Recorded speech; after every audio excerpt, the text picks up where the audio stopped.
Hello everyone, welcome to my YouTube channel, especially to the types of government series. In this video, we will going to discuss the presidential system of government.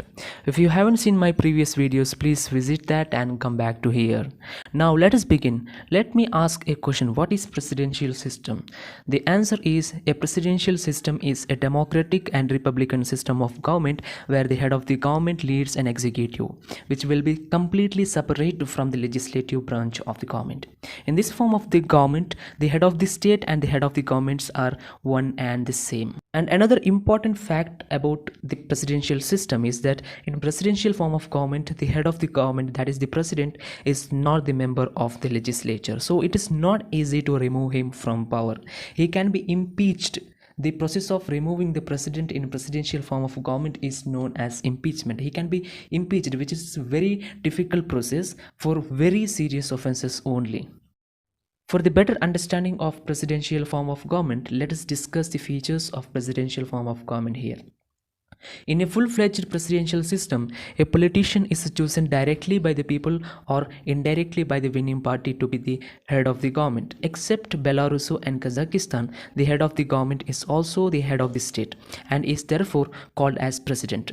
The post of the prime minister may also exist, but unlike in the semi-presidential or parliamentary system, the prime minister answers to the president and not to the legislature.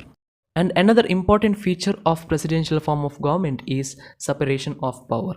As we know, in presidential form of government, the powers are separated between the three organs of the government, that is legislature and executive and judiciary. Unlike the parliamentary form of government, the division of the power or the separation of power in presidential form of government is very much known and very much clear. Despite of having a clear-cut separation of power in the presidential form of government, there exists a mechanism to control the abnormal behavior of one organ of the government by another organ of the government. For example, if the legislature passes a law which is not at all popular, not at all people-centric, then president can veto it. If president makes an appointment and that is not democratic or which is undemocratic, then the legislature of the country can stop the executive from implementing it. Another feature of presidential form of government is the fixed tenure.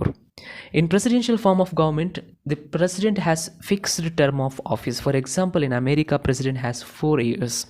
But in parliamentary form of government, the head of the government, that happens to be the prime minister, he do not have any fixed term. He enjoys the power only during the pleasure of the parliament, only during he has the majority support in the parliament. When he loses that majority support, he bound to resign from his position. But in presidential form of government, it is not possible.